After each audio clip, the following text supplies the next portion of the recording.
Okay, we're live. Hi. How is everybody? Um this time I'm streaming to my personal page and to YouTube, so I'm hoping this works. We are here for another episode of Self-Care is My Job. I'm Samantha Long, the host of the show, and I have an awesome friend with me here. Her name is Stacey Uhrig, and she is a mindset flipper and a host. And a host of her own show, and she's also a coach. So we're going to talk about mindset today as part one of my series on mind, body, and spirit for January, February, and March. Mindset is huge, obviously, a topic that we really need to tackle from the get-go. I'm just going to take a moment and see if I can make this interview even more social by just adjusting and seeing it, making sure it's in my feed. Stacey, hi, how are you? Good. It's a good day. It's Sunday and it's actually pretty beautiful out. Self-Care I can see Sunday. some blue in the sky, so that's a good thing. Yes, seriously, when you can see the sun also Yeah, just like especially peeking in the through in the winter. morning. Exactly. Like I need that. It's good for the Okay, we're mind. almost there. Definitely, I need sunshine in my life. I keep telling people lately that just go, like, I don't care if your body is exhausted, just go out and take like 5 or 6 big breaths of air and let the sun hit your face. Or like, I don't, I know some people, it's hard to get moving, but walk to the corner and back. Like, I don't care if it's something little like that. It's just So like, let's important. get this rolling. It worked. I did it. Thank you for the tip. You're Oh, you're you're now welcome. tagged. I have learned much, so now I can Yeah. pass that on to others. Seriously, we're still, Excellent. So it's just that growth mindset. it We're can be learning. done. That's right. Yeah, It for can be sure. done.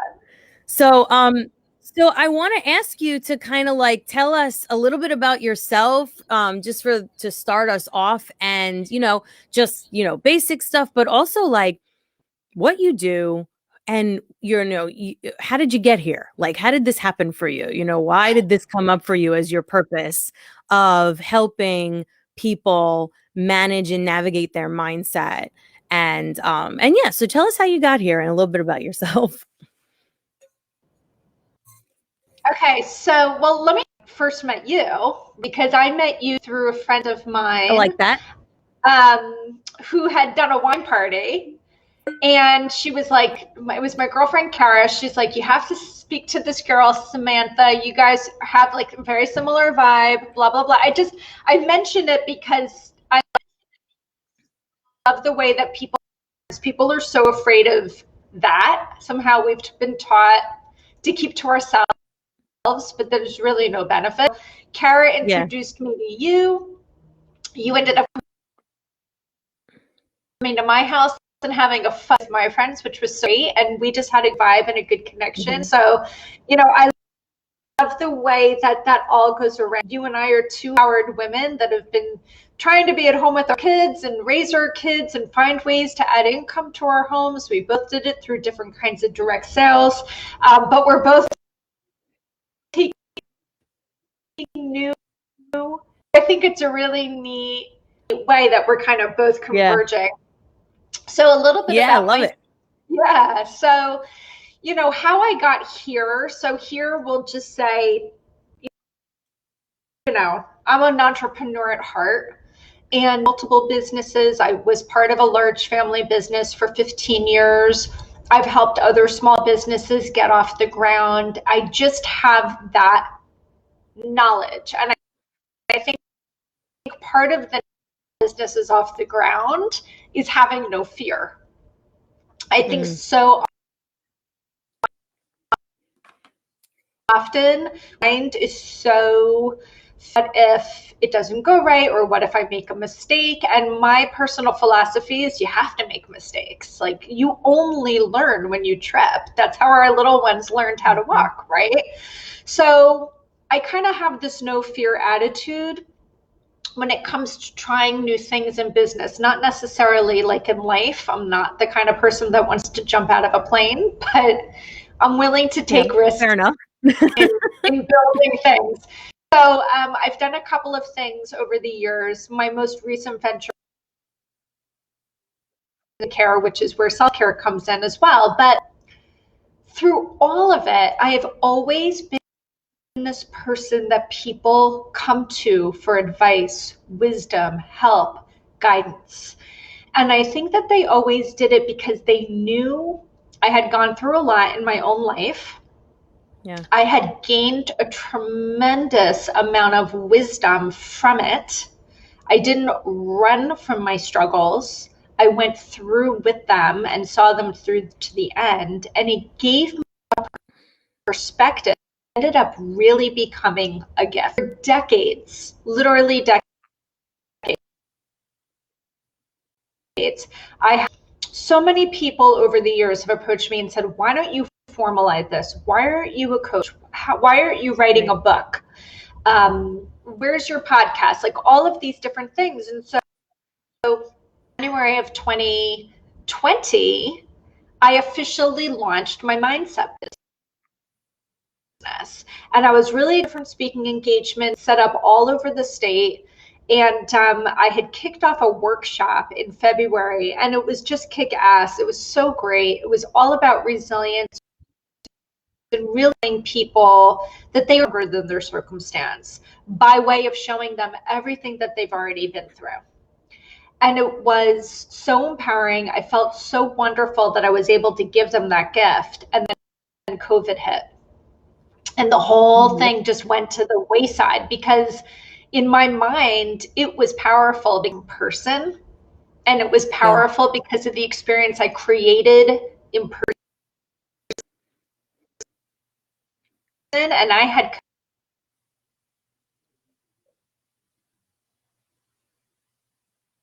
and I just treaded water like the rest of the nation, like trying to keep my kids afloat, trying to keep their mental health afloat, trying to keep my own mental health afloat, the whole thing. And in August, I felt something in my life. And I started doing a little bit of like an audit of like, what are the things that have always made me happy and what's missing? And what I realized was I had so much energy at the beginning of the year, so it was shelved. There was a huge gap in my life. And so I had to resurrect it all, and that there was a way it could be delivered online. Right. Yeah. And re-imaging that, reimagining.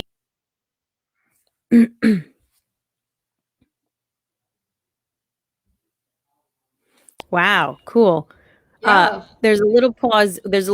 So I'm sorry if I'm interrupting you because there's a little there's a slight what is the word? Disconnect between the audio and the video, but whatever, we'll figure it out. But that's amazing. And thank you for giving us the full story, because I think it's important for people to understand that when you decide to go for something, right? When you decide that you want more and decide that you want to build something in your life, build something in, right? That isn't there yet. It's not like this steady trajectory that just like keeps building and building. There is an ebb and flow, especially when you're talking about the path of an entrepreneur. Like there's an ebb and flow to like what is, and really being okay with that. The yogi in me comes out, and I want to talk about like, non-judgment and non-attachment, and just being okay with the fact that you're gonna have these moments where you might need to step back and take inventory. And even if it didn't feel like that's what was happening in the moment, because really it was COVID that initiated that for so many of us. So in the moment, it feels like a darn disaster, but it could very well be an opportunity or something that you absolutely needed in your life to take inventory and then come back stronger, because you now see more clearly what was actually, lighting you up. And I cannot believe that you even said like, it wasn't the same time frame, but you talk about how August you were kind of like feeling something was missing and needed to, like we said, reevaluate. I had a very, very similar won't go too deep into it, but I had a very, very similar experience lately where ultimately it came to some really important conversations with some amazing people that made me see the concept of, yeah, like focus on what is lighting you up. Like I said, like focus on not what you have to do or what you should do, but like what is really getting you going, like what do you really want to do, like, and Right. what is giving you that extra inspiration, and that feeling of like, I got this. So and we need that pause in life and that sort of reevaluation to happen. So like, you see everybody's highlight reel of all the good shit that's going on, and you don't see those blips though, where it's like, like, what do I really, Mm-hmm. really want? And like, is Mm-hmm. this working? And all the second guessing that comes with that, it doesn't go away, but there are absolutely things you can do, which we can talk about, to kind of, take more control over your mind in those situations, like when you're second guessing Look, yourself and when you're trying to find what's really going to work for you. diversity plays big, right? And even Mhm. for That people like fear. myself who, have a really, who, is a yogi and a practicing of yoga, where this concept of you are a self who feels enough, had so much doubt in my mind that it couldn't be done, because I didn't have enough of ABCXYZ in order to do it. And I Mhm. found, thankfully, I've had courage over the last 4 or 5 years to reach out to a large pool of very diverse people in an effort to build my network marketing business. Right. And it's probably not luck, but I end up with this ginormous conglomerate of people in the mindset space. Like, I think you just kind of reach out to people that you're like. And so I connected with a handful of them. And those are people that Yeah. I went to that said, you know, they were so gracious with me that what I had already was enough. And I think very often anyone that wants to go into a new venture, it's human nature. I've learned this by working with other people. It's human nature to go to the things that will not work for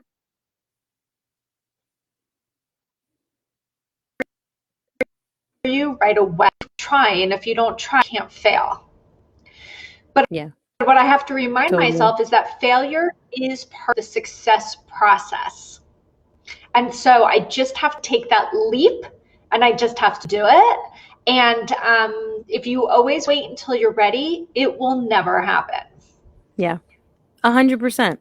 Because the fear, and it is that mindset that comes in, because that fear of whatever it is, just fear of judgment, fear of failure, fear of not executing purposely, like those thoughts are going to come in and block you every single time, and they will continue to.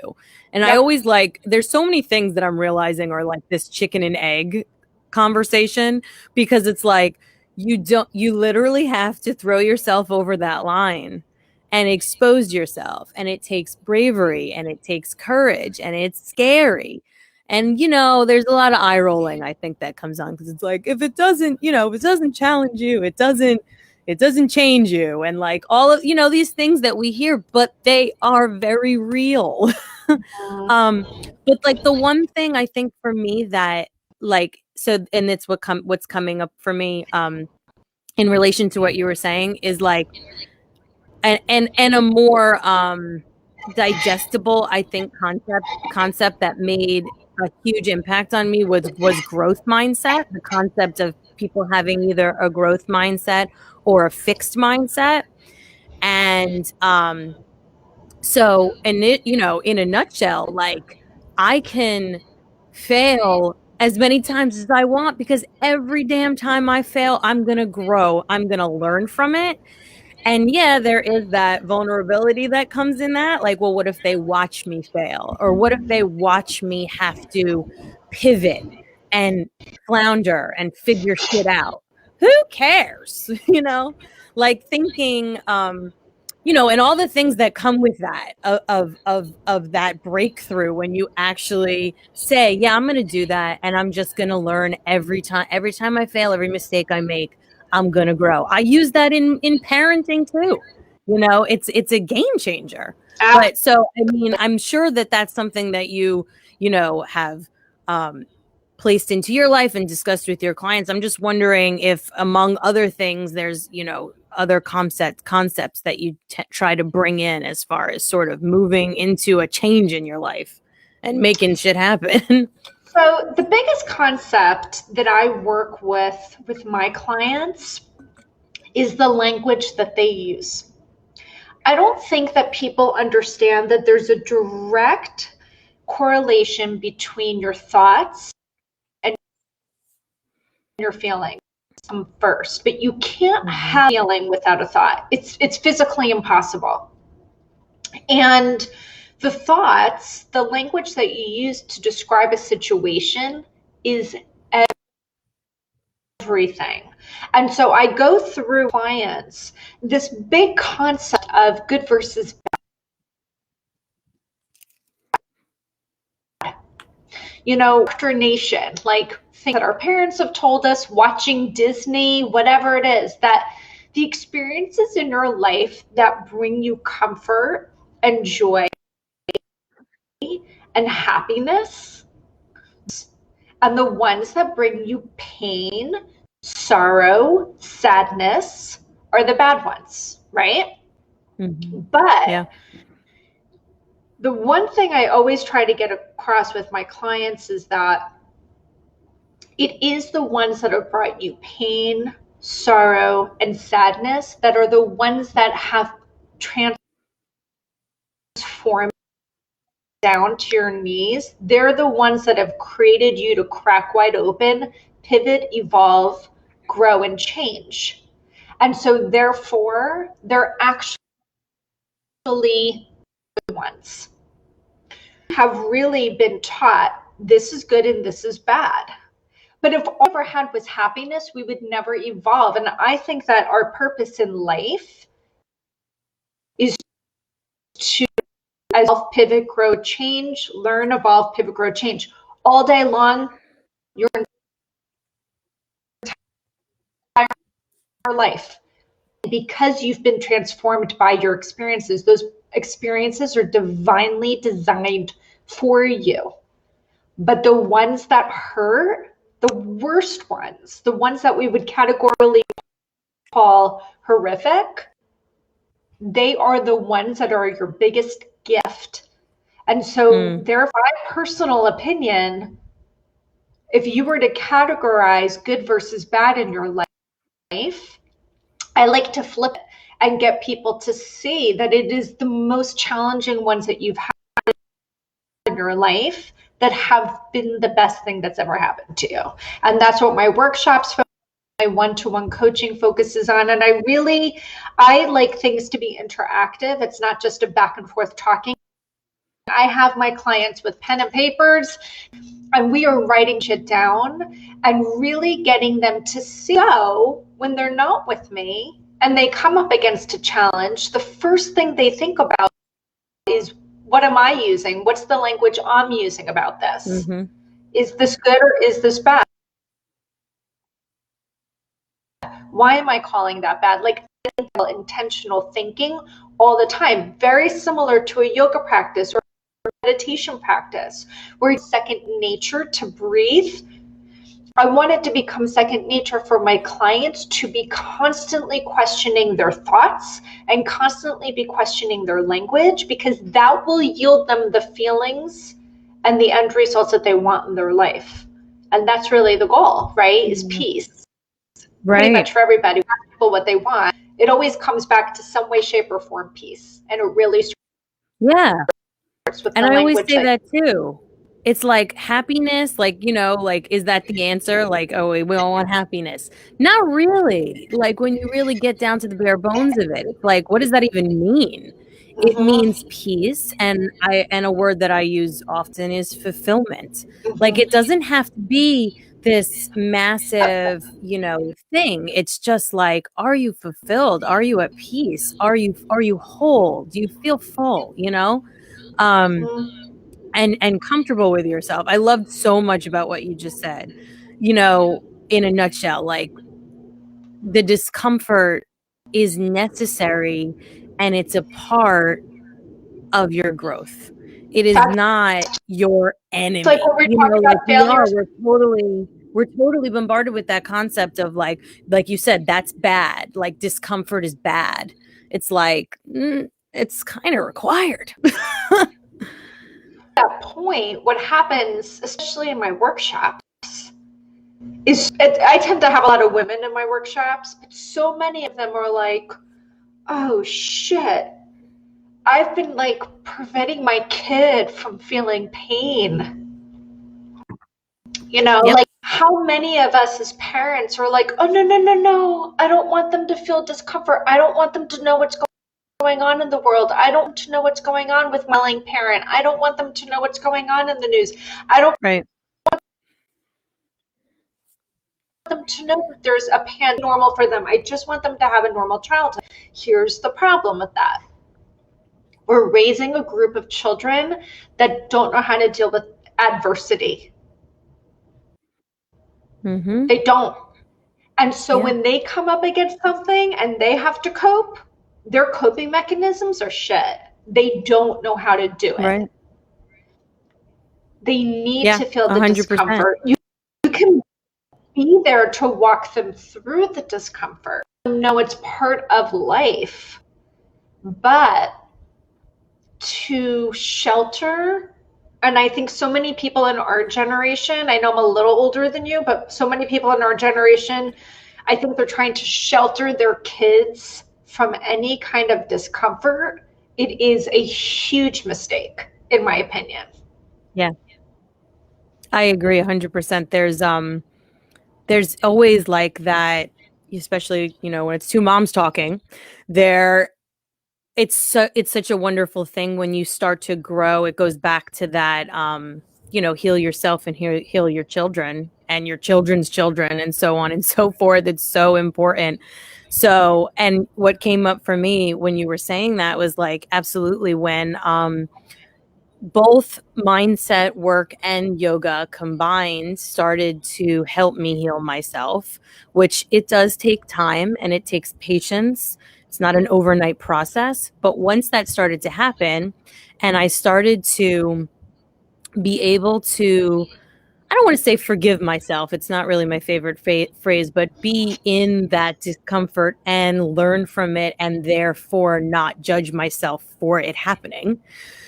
um it gave me the opportunity to also, like, take pause in those moments with my kids, first of all, but also be vulnerable with them. So not only allow them to see the human experience at its fullest, but be vulnerable with them.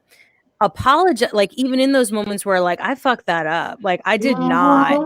I did not do that situation well, and apply that, mindset to it, and then later even further say, mommy didn't act appropriately, mommy didn't do the right thing, I'm thought about it, and I want you to know that I'm learning too. And so, in other words, giving them that glimpse of, not only is discomfort okay, and not only is that adversary okay, don't run from it, but also to allow yourself to be open, and make it okay for those emotions and those feelings, like, to be valid and to be shown, because I think that you're literally uplifting, like, humanity, when you can normalize that. And I think we're both So really big fans of Brene cute. Brown too, who talks a Yeah, lot but like, about that. look, like how old are your kids now, Sam? 5 and 2. Right. So my kids are 16 and 11, Yeah. right? So there, can't even use both hands and both feet to count the number of times I've been sitting at the island in my kitchen and okay, so like that hour ago when I had my little mini tantrum, I fucked up. Like that was 11. I didn't do that well. And I think the best thing is to share, if I could do it differently, this is what I would have done. I think all Yeah. it does is just show our kids, you know what? I'm not a superstar. I'm not a superhero. I don't have some sort of special power that doesn't allow me to have an emotion or doesn't allow me to screw up. I'm Right. literally figuring it out as we go. There is no manual for this. And that one, I can pretty much tell you, didn't go the way I think it should have went. So we're just going to like reset here, Yeah. and even if they don't comment on it right away, there's no way that they don't walk away and like, Oh yeah. And when they become parents, should that ever come to fruition or be in any kind of position, it takes vulnerability and courage to stand up in front of a group of people at work and be like, you know what? I would do that differently next time. That's Yep. just a human thing. So I think it's really important to do that.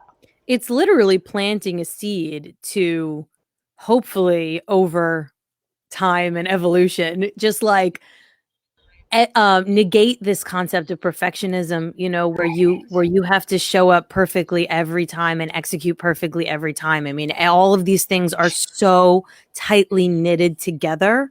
So when you start to shine a light on these demons and you start to start this sort of growth process, so many things start to come together. I mean, it is, it's scary, but it is that concept of like being okay with those like uncomfortable feelings. And I think it's such a good segue for you to talk about resilience, because you know what I mean? Like, yeah, you're kind of um literally talking about how we respond to an obstacle, right? Mm-hmm. How we respond when we slam up against something that didn't really go as planned. And then do you Yeah. just throw your hands in the air and say fuck it, or do we really take it from there? I think that people are tired. Like if I just were to use COVID as an example, when we talk about resilience, I think that there truly is something like exhaustion from all the emotions that people have. Yeah. But my favorite statements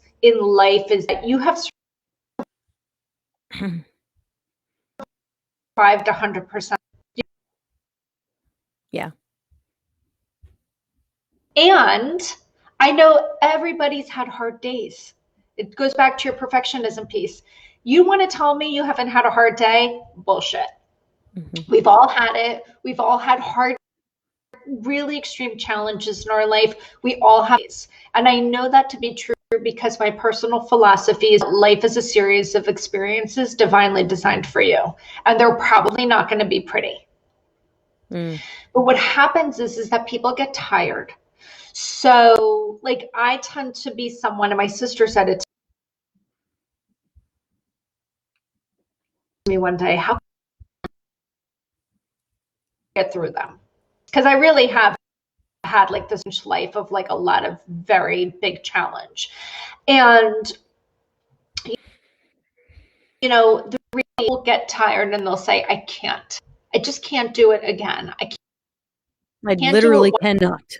Literally cannot, right? Because they're just beat up. And I get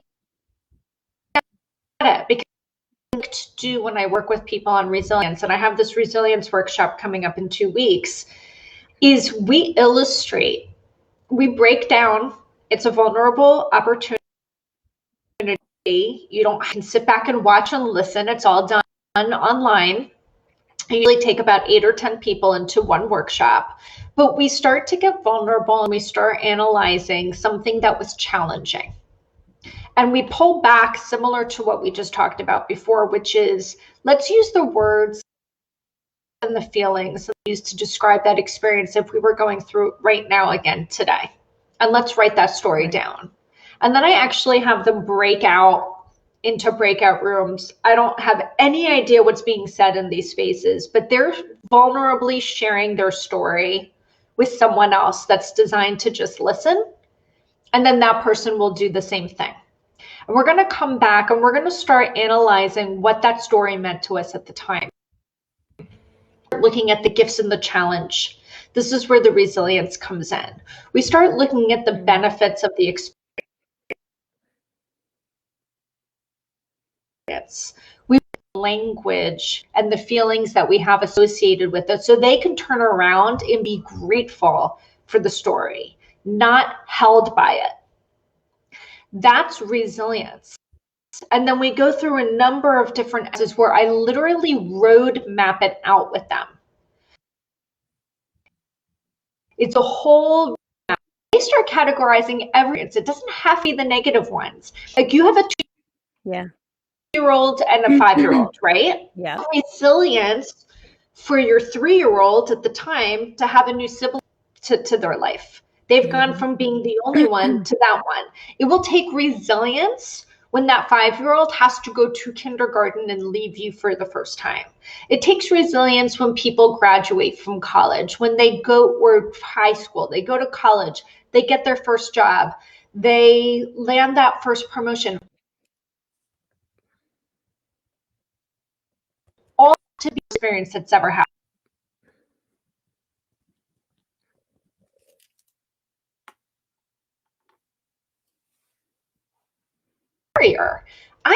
I've done so many hard things. Resilience is not a trait, it's a learned behavior. The only way you can get it is if you do life. Right. And so the goal at the end is participate. actively participate in life. And so the goal at the end of it, walk away and say, you know what? The next time something hard comes up, I'm going to remember I can do hard things. Because I went through this experience, I went through this exercise to remind myself, even the hardest thing I've ever been through, there was something out of it that I gained. So when they come up to something that's challenging, instead of saying, oh my God, oh my God, oh my God, it's something challenging, they can kind of open arm it a little bit and say, okay, what am I meant to gain from this experience? I go into every experience that way, the worst of the worst of the worst. How can I walk away a different person from this experience? What am I going to gain? And that's my goal. That's resilience. Yeah, in every single challenge. What's your definition of resilience? And people will always say to bounce back. And I was like, hell no. You ain't looking to go back to where you came from. The purpose of this experience is to change you so you don't go back to the original.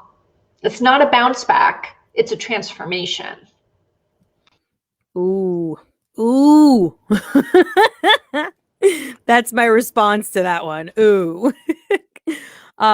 It's so good. It's so good because the word, like the word resilient, the word resilience will bring up that bounce back concept for people. And in reality, it's so true. Like that's thinking small. It's thinking small and it's thinking with fear because you're kind of like, I'm going to stay safe. I want to go back to safety kind of thing. That's human nature. You're literally, it's an opportunity to grow and learn. So when people say to me, oh my God, why is this happening to me? And I use this phrase all the time. To is the only defining word in that whole sentence. Why is that happening to me? If you just change that one word to for. Yep. And you can say, why is this happening to me? I hate that statement, but in the idea that why is this happening? What am I supposed to take from it? So I always try to get people to change that to a for. You know, why is this happening for me? Why am I being exposed to this opportunity? Right? The moment you start changing your thought process on that, the way you even come to it changes. You don't come to it with fear and scarcity. You come to it with curiosity and openness. And doesn't that change life? Yeah. Where you could literally take, a few breaths in when it's literally shitting the fan, like the shit is hitting the fan. I can't talk. Like the shitting something is shitting. Like in that moment, and I say this only because what's coming up for me is like, I know that those moments for people can be daunting. And like, so even approaching these hard conversations that are part of your workshop and going into these details can be daunting for people. But the concept is really more about like, let us plant this seed in your head so that the next time that's what you start to see instead of the thoughts that the picture that you're repetitively painting for yourself. Like I always say, like, life imitates what your mind illustrates. Like if you're going to paint the same picture over and over again, and you're going to embody the concept of why is this happening to me, and painting yourself as a victim of the situation, then that is how life will unfurl and continue to unfold for you. I literally, it's like, I try to always, kind of zoom back in my mind whenever possible to a place before I came to some of these hard realizations, right? I literally, kid you not, I had a plan in my 20s to write a book called This Shit Only Happens to Me. Because I would have these experiences, right? Which I wasn't the only person having.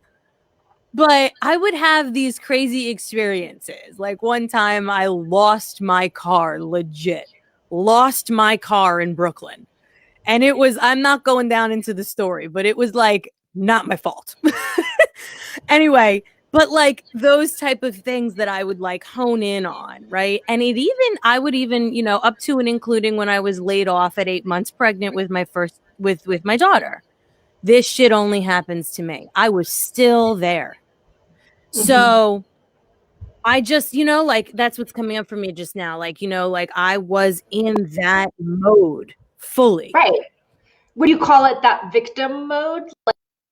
Yeah. And it's, and would I have labeled it that at the time? Absolutely not. I would have been like, what are you talking about? I'm an extremely positive person because that's actually who I was on the inside. But the problem is that we talked about this in our last conversation, the people who surround you, your friends, your family, your loved ones, your relationships are and the personalities that surround you are going to slowly but surely, especially when you're young, they start to paint the picture of what your mind does, right? So we come into this space of like that struggling is a part of life. It's a big part of life.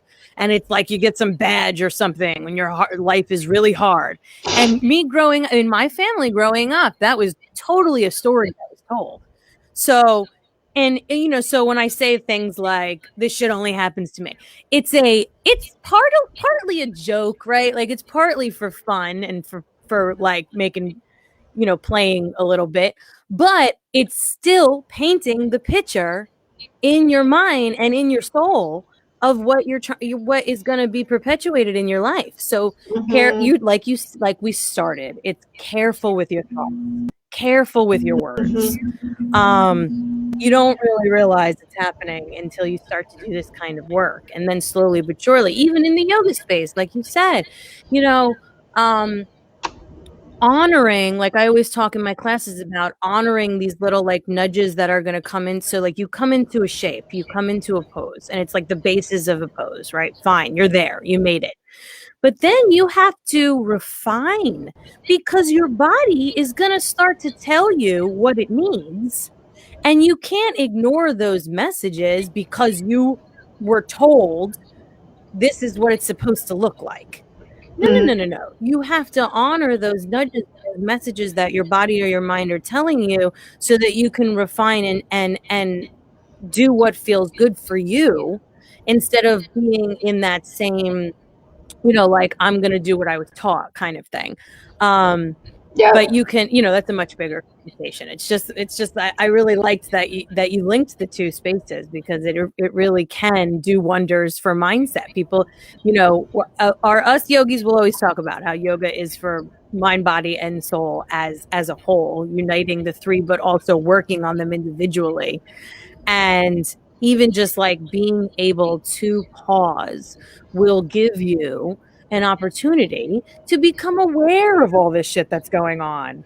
That's the key. I mean, this is what I think, that's fundamentally what I try to get around. You know, if I can start making people aware and they start making it into a practice, the awareness, that will change their life. Because once you get into it, you can't use this concept of flipping yourself, or when people call me a mindset flipper, because I'm flipping the see anything. Yeah. And once you've done it enough, you can't see it any other way. And that's going to create a transformation for them that is very positive if they allow it to happen. Yeah. Some people prefer the ick. And there's nothing I can do about that. But for people that are ready for something more peaceful, more intuitive, more to be in their flow, it works. Totally friggin' works. I'm like obsessed with this right now. I'm gonna bring it down though. I'm gonna bring it on home. Because we want to talk, we want to make sure we give we talked well and good about both solutions and problems and solutions, and I feel like that's so good because it's like we need to see both sides of things, and then I always like to make sure we have some takeaways. So like I'm gonna wager a bet that journaling is probably on there for like self-care routines that are gonna be beneficial for mindset in your space, right? Do you have anything else to add to that kind of thing? You know what? And I think you and I went back and forth on this on Facebook. Rest. Yeah. Remember we were saying like rest, so many of us have taught that rest is lazy. It's not productive. Yep. But I go back and I think about yoga, and how there are so many poses that feel like rest, but they're really, or feel like a pause, they're really restoring. And, I think those of us had a challenge. Rest was never a good thing because then you're not on guard, right? Like I have a really sensitive fight or flight. I was always in fight or flight mode for like a decade. And so resting, that's just like putting yourself in danger. You don't do that shit. So what I've had to learn, like I'm a good writer and I love to write, but I'm not a big journaler. Because I don't know, it just doesn't speak to me. But what I've learned is rest. Beautiful. And great, it's not easy. I'm still learning it. But I found a couple of things, like earlier in the week, it was Wednesday, where the world was imploding, right? And if you turn on the news, it was very intense and ugly and sad and scary and emotional, and it was very hard to get away from it. And anybody that you talk to wanted to talk about it, and it's just a lot to process. Yeah. What was happening? I was working from home. My kids or teenagers are off doing their own thing, and I'm sitting there and I'm like, I really don't want to watch the news. I really don't want to be on social media. I really don't have it in me right now to read a book. So I highly recommend this. I have an acupressure mat.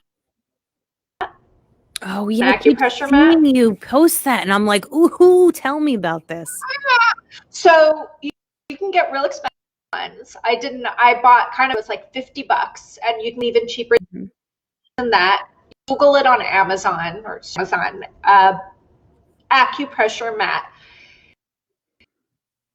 It feels like you're laying on a bed. despite that, it does things to your body. There's a long, and it comes with a pillow, and it has these plastic nubs on it that are very sharp. But when you lay on it with like a thin t-shirt, it creates a blood flow. Okay, so it can relax certain muscles, but it also just kind of puts me in this very jello-like state. So what I did, the thing, I went into my bedroom, I put it on my bed, I laid down, I put a charcoal mask on, kind of detox my skin. I turned on a meditation, just laid for 20 minutes. And I know, like, typically meditation, you're not supposed to be laying down or whatever, but whatever. I was laying down on my mat. No, that's not against the rules.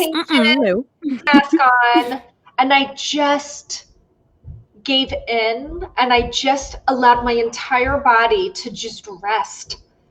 And I was so relaxed. I had the best night's sleep. I woke up the next day because I was so deeply relaxed when I finally went to bed. I think that is some of the best self-care you can get. It's hard when you have toddlers and young ones. I get it. But if you can find 5-10 minutes for yourself to just shut that door, self in whatever position you need to, find a meditation. There are so many ways that you can find it. I pulled one up on my pillow, and you just surrender to the moment. Yes, that is the word. I love that word. Like before you said, I gave in, and that's the word that came up for me. I was like, yeah, you have to surrender. There is not only a concept of laziness, like we said, associated with resting, but there's also a concept of like fear and like vulnerability associated with surrendering and just being like, oh, there's a lot going on right now. And so many of us are inclined or even guided to burrow through that, and like so that we don't actually have to feel the feelings, and we don't actually have to take pause and become fully aware. You don't have to sit in it and do a deep dive, but allow yourself some pause, allow yourself some rest. I think it's massive. I mean, lately I have been I've been offering that to myself. And what I realized lately too is I haven't been sleeping well lately, and I couldn't figure it out because it's not normally like a recurring issue for me. And I realized because I need to practice more of what I preach. I need to slow down. I've been just doing a lot and not pausing enough in the last like couple of weeks. So it's like it's just an extra add-on. It's like if you're listening to this and you're going, because so many people have trouble sleeping. So I'm always like, if you're listening to this and you're like, I'm trying to rest, I can't freaking sleep because my brain won't turn off. So shut up, like, or whatever it is.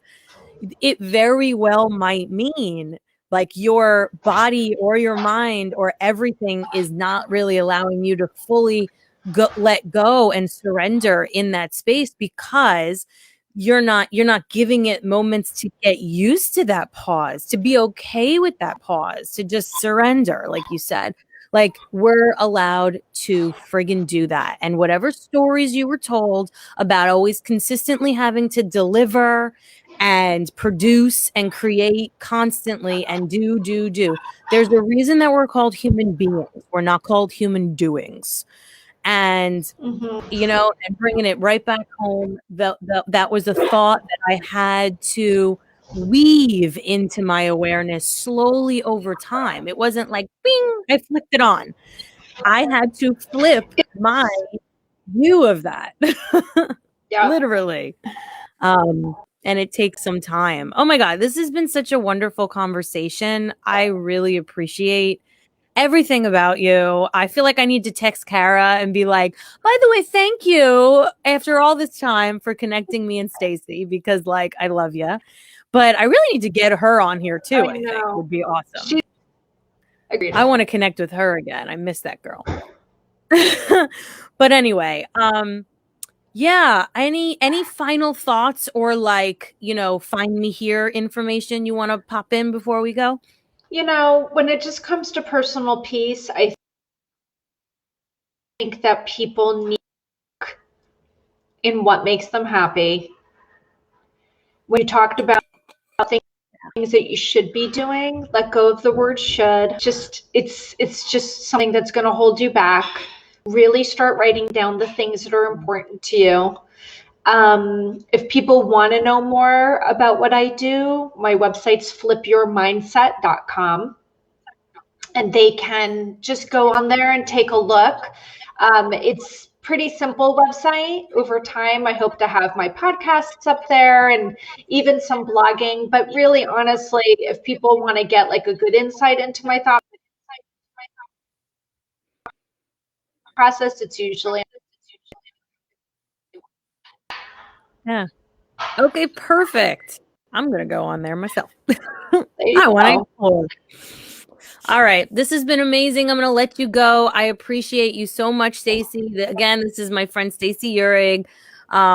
And part of this mind body, spirit conversation. I really appreciate you being my part one to this exploration that we're going to go down.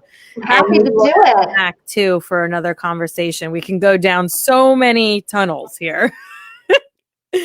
But and this was amazing. So thank you. I'm going to end our live feed. Thank you everybody for listening. And if you're on YouTube, subscribe, and there's more to come. Thank you, thank you, thank you. Thank you.